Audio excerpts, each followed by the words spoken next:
Hi, and thanks for joining us. I'm Lori Cranford, and today I'm talking to Dr. Brian Camilleri. Dr. Camilleri is a sports medicine fellowship-trained orthopedic surgeon specializing in, wait for it, hip arthroscopy, which is only slightly harder to do than it is to say, trust me, as well as complex shoulder and knee injuries, joint replacement, and general orthopedics. Dr. Camilleri joined Central Indiana Orthopedics in 2016 and practices primarily in their Anderson and Fishers locations. Dr. Camilleri, thank you for taking the time to talk with us today. Yeah, no problem. Thanks for having me. All right, here we go. First thing, tell us a little bit about why you like being a physician at CIO. Well, I mean, it's kind of a loaded question, but I think the biggest thing why I like what I do is my area of medicine, we have this unique ability to take patients who are suffering from pain or not able to do the activities or hobbies or sports that they like to do, and we have a way to fix it and get them back. And so it's one of the few things in medicine where we can actually correct a problem with more than just taking a pill, whether it's through non-operative means or if it requires surgery. We have the ability to kind of give people their life and their hobby and their activity back, and usually most people are extremely grateful for it. So I mean, that's one of the big things that you go into medicine to do, to be able to give that to somebody. So nobody likes to be in pain, and to have the ability to help take away that pain and give them their life back is extremely satisfying. Yeah, absolutely. I mean, none of us likes to be on the sidelines not doing what we love to do. Is there like a specific patient story that you can recall that talks about what you just told us? Yeah, I mean, I have a lot of patients who would come to mind. There are a few patients where, I think those patients probably don't understand that they've done more for me than I've done for them, just because of what they've shown me in gratitude after everything went through. The first person that probably comes to mind is a gentleman named Russ, who, is still an active member of the military. And he was unfortunately kind of given the runaround, I think, a little bit while he was in the military for a hip condition for years. To the point where he was extremely concerned that his military career was going to have to stop. He's also extremely active as far as running and hiking and jumping out of airplanes. And finally, he found himself our way over here, and found out that he had some pretty significant hip impingement involving a tear in his labrum that unfortunately required surgery. And we fixed it and corrected the problem. And 3-4 months later, I remember he came back into the office for like his final follow-up, and he was disappointed because he was only running like an 8-minute mile for 10 miles.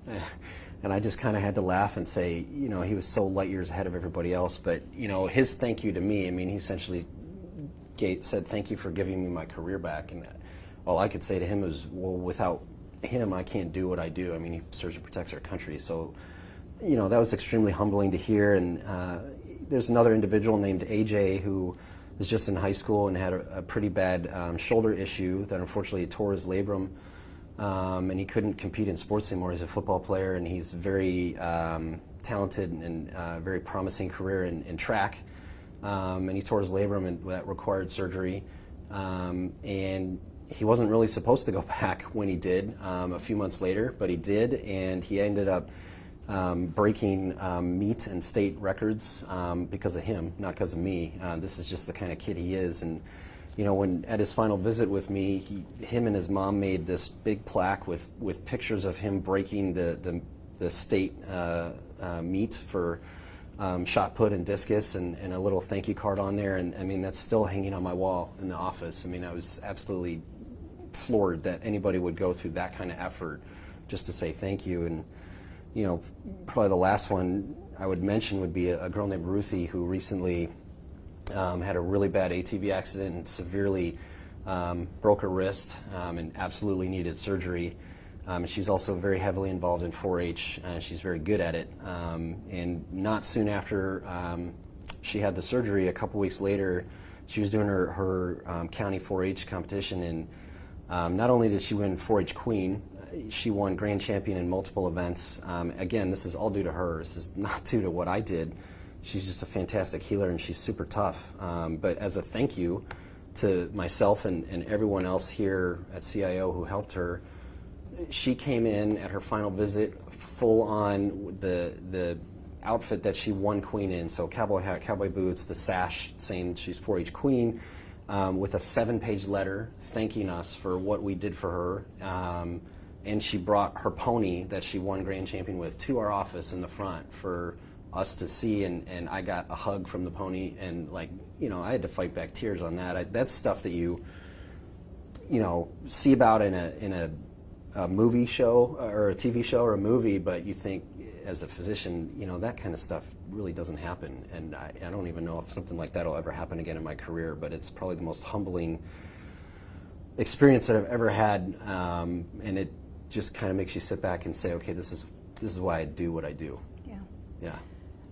We've got those stories on video that we came up here and talked to them. So I actually was fortunate enough to talk to AJ and Russ and Ruthie, and I know how really grateful they are and how amazed that they were able to get back to doing what they love doing. So I know your work was really, really important to them. Yeah. You've done some other great work too. You also have an extensive background in sports medicine. You've been a team physician at Indiana State University, University of Indianapolis, and Oberlin College. You've assisted with player medical evaluations during the NFL Combine, and you've been an assistant team physician with the Indianapolis Colts, go Blue, and Cleveland Browns. Tell us about how you approach sports medicine. Is it different than how you otherwise practice?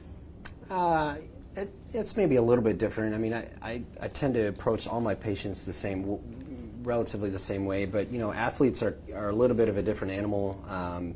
You know, they usually have pretty high expectations of their bodies, and therefore I think they should have high expectations of the people who are treating them. So, you know, I've found that as somebody who, you know, previous athlete, used to be, probably doesn't look like anymore, I've gone through my fair share of injuries, and I've missed seasons because of injuries and been on crutches. So I've been there, and I know what it feels like. It's not fun to have that feeling that, you know, you can't be there for your team. So, you know, I've learned pretty quick that you have to almost be like a mental coach for patients just as much as being an actual orthopedic surgeon, because a lot of times if, you know, somebody's come in and they've dislocated their shoulder, they blew out their knee, or they did something to their ankle, they may be thinking like the season's done, their career's over, maybe I won't get back.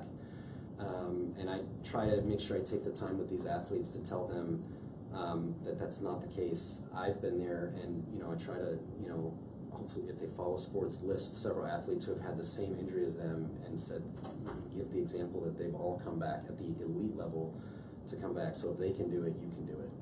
And that, I think, goes a long way to just kind of calm their fears and get us on the right track. And instead of focusing on this injury, we focus on, you know, let's hit rehab, whether it's taking care of the problem from a non-surgical standpoint or with surgery, you know, hit it with the.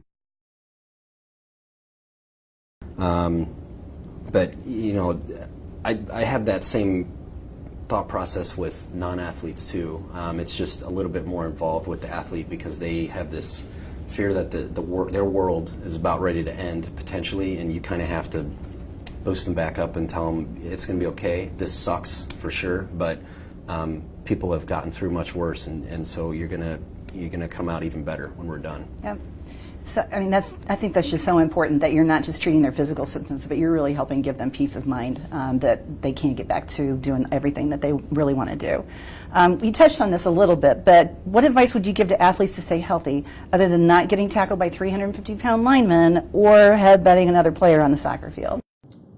You know, I think probably my biggest advice, and this is probably coming more from personal experience, because I know I don't look that old, but I'm older. Getting older, and you know, I think you need to listen to your body is the biggest thing. When I was younger, you know, you go through this phase of invincibility where, you know, you feel like you don't really have to do all the important things maybe as much, and you can kind of skate by it. But as time goes on, you know, your body is a pretty well-oiled machine, but it's still a machine, just like a car. If you don't service the car, at some point, you know, things are going to start going wrong. So, you know, especially when that's a concern of my patients, I try to talk to them a lot, not necessarily, I mean, we'll still talk about, you know, their knee or their hip or their shoulder issue, but on top of that, we try to talk about the importance of nutrition and having functional range of motion and strength, having appropriate technique, and even getting to the point where, even though it's expensive, I'm a big believer of finding a good personal trainer who can show you these things, especially as you start getting older. You know, there's certain movements that you may do in the gym or from an athletic standpoint that, again, you can get away with when you're a teenager and in your 20s and 30s, but if you keep doing that, you know, it might not be the best movement for it, and at some point your joints are going to come back and yell at you. But if you learn how to do the movements and activities the right way, you can go a long way to preserve your joints and continue to stay active and healthy into your 40s, 50s, 60s, 70s. So I think that's my biggest advice to athletes now. And again, that just comes from personal experience, because I found that I can't get away with the stuff now that I did 10 or 15 years ago. My joints just won't let me do it anymore. Yeah. One of the great things for aging athletes like yourself and possibly me is that there are new treatments now available that are non-invasive, like PRP, which we're going to talk about.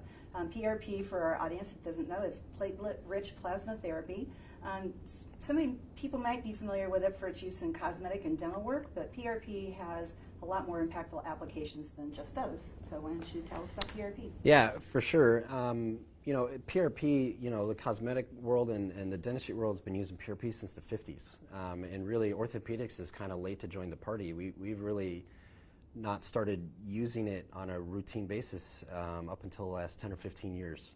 And essentially, PRP is a in-office procedure where you would come in and have a vial of your own blood drawn, and we spin it down into a centrifuge to just get to your platelets. And then we take your platelets that are kind of super concentrated, and we inject it wherever it needs to go, whether it's into a joint or a tendon injury, ligament injury. What happens when you inject those platelets is hundreds of growth factors get released, and that essentially signals to your body, hey, this area needs to be addressed, you know, let's try and heal this. You know, unfortunately, PRP, by some people, gets kind of falsely advertised as this kind of panacea of it can fix everything, and that's where I'm very cautious with my patients to make sure I'm not, you know, selling them a false bill of goods or falsely advertising. You know, PRP cannot fix irreversible problems. It can't, you know, replace cartilage, you know, because of arthritis. But the benefit of PRP over cortisone is cortisone, you know, it's an anti-inflammatory. It's like taking a whole bottle of Advil and we put it right into the source. So it can help with pain. It can help with swelling. It doesn't have the ability to change the environment or potentially make the environment more healthy, and that's where PRP is different.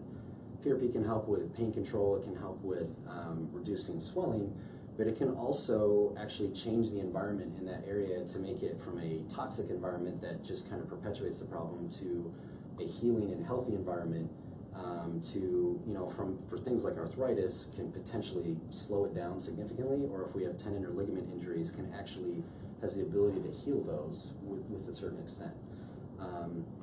So, you know, the downside to PRP is insurance will not pay for it. It's an out-of-pocket expense, no matter, even if you have the best insurance.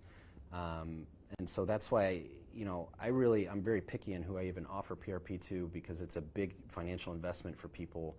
And there's not a 100% guarantee it's going to work. So I make sure for those who are good candidates or thinking about it, we have a pretty detailed discussion about it, about what it is, why we do it, what the chances are, what the current, you know, literature and research says about PRP for use in this particular problem that they have, and then we can kind of figure out if that's what's best for them. But, you know, it's kind of the next frontier of orthopedics. You know, things like PRP and stem cells is kind of where this field is going, and I'm a believer that, you know, I think in another 8 to 10 years, cortisone is just going to be a dinosaur, and patients are going to laugh at us if we offer them cortisone, and they're going to go find somebody to offer them something like PRP or a stem cell, because those things have the ability to fix the problem, whereas cortisone is temporary and it doesn't actually fix what we're trying to solve. Wow, those kinds of advances must really make your job even more exciting for you, that you know that there are alternatives to traditional treatments that can help your patients even more. For those people, though, who might not benefit from a non-invasive treatment like PRP and who might need joint replacement surgery, let's talk about someone who might need that and what some of the misconceptions of joint replacement surgery are. There's a lot of misconceptions on joint replacement surgery.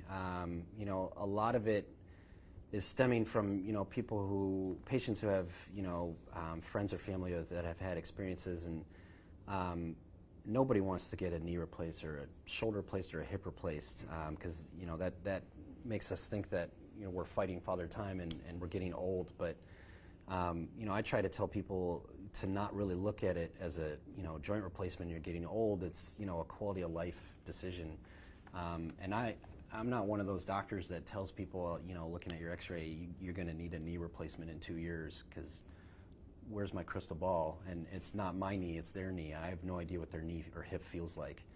I usually tell patients that they will know when it's time, and I wait for them to tell me. And until then, we just there are various non-surgical things that we can do to make them comfortable and try to relieve the pain. But especially knee replacement and hip replacement, we're only getting better. As time goes on, the implants that we're using are getting better. The techniques that we're using are getting better. It's shorter hospital stays compared to what it was 5-10 years ago, to the point where now in some individuals we're even doing outpatient joint replacement, where the patients are going home a few hours later.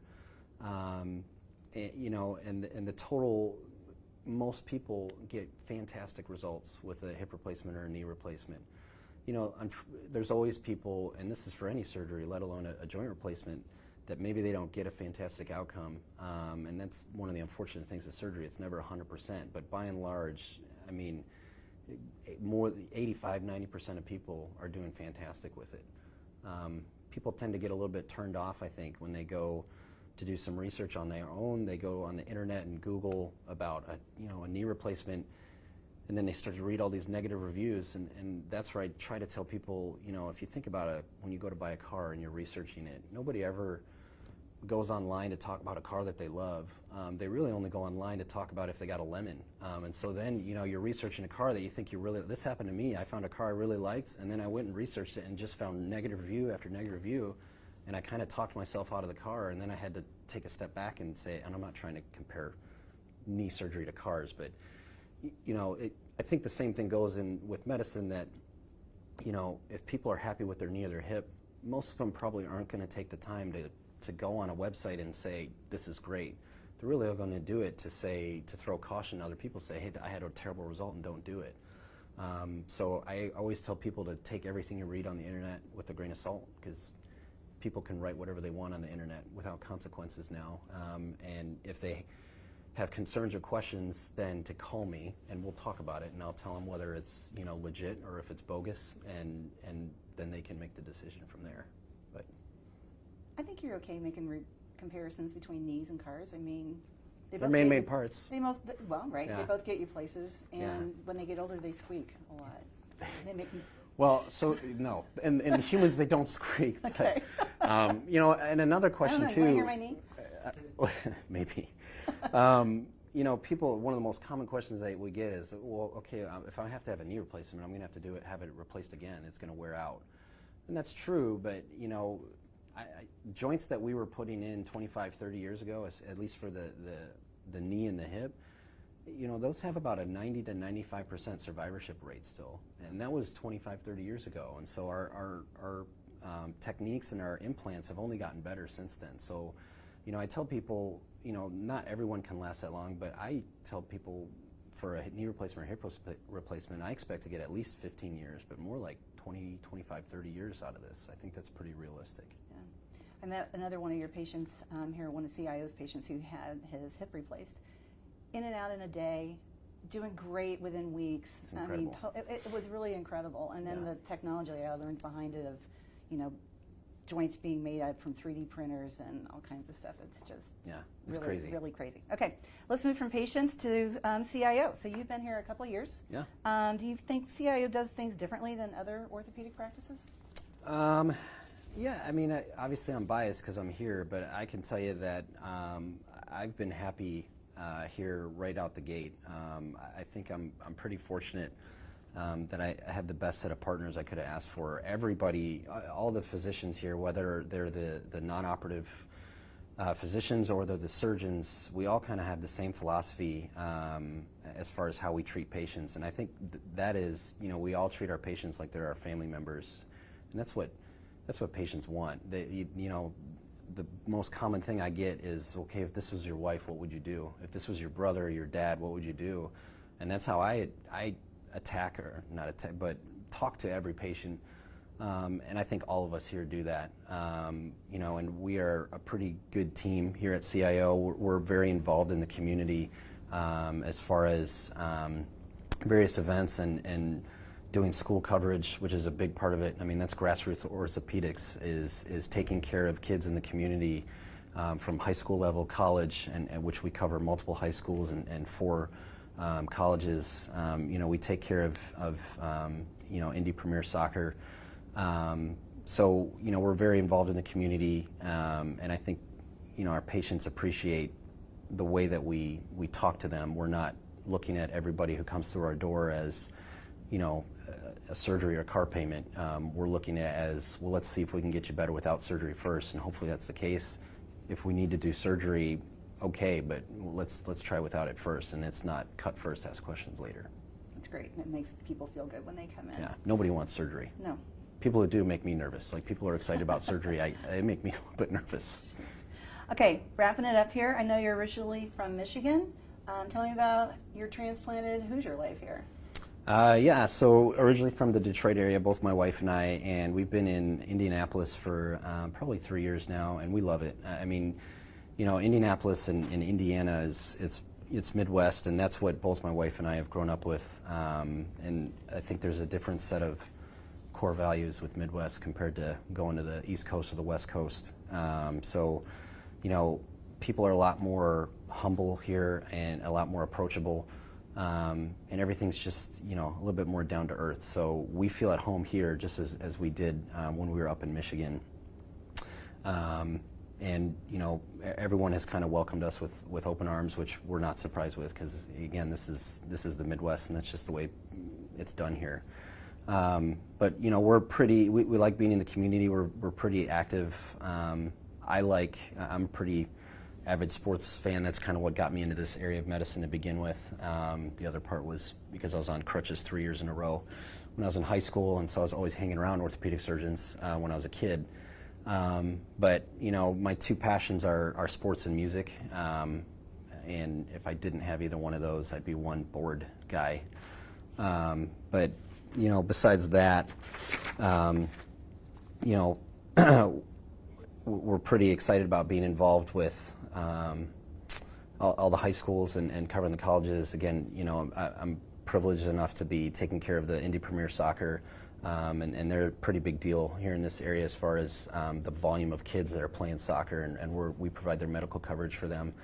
And, you know, it's just been, so far, the first 2 years that I've been here have been fantastic, and I don't think we have a single complaint with Indianapolis CIO or the people around us that are helping us. Sounds like you fit right in. I hope so. I think so. I would think so. So that really does it for us today. We really appreciate your time and the insights that you've given us, and the way that you provide personalized care. I've seen firsthand from your patients how grateful they are. So it's really nice that we could share some of that with our audience today. And we want to thank you guys for listening in. Thank you. Appreciate it. Was there somebody you want to say hi to? Hi, Mom. You can learn more about Dr. Camilleri's work and the other amazing physicians and providers at Central Indiana Orthopedics at ciocenter.com. Thanks for listening in, and have a great and injury-free day.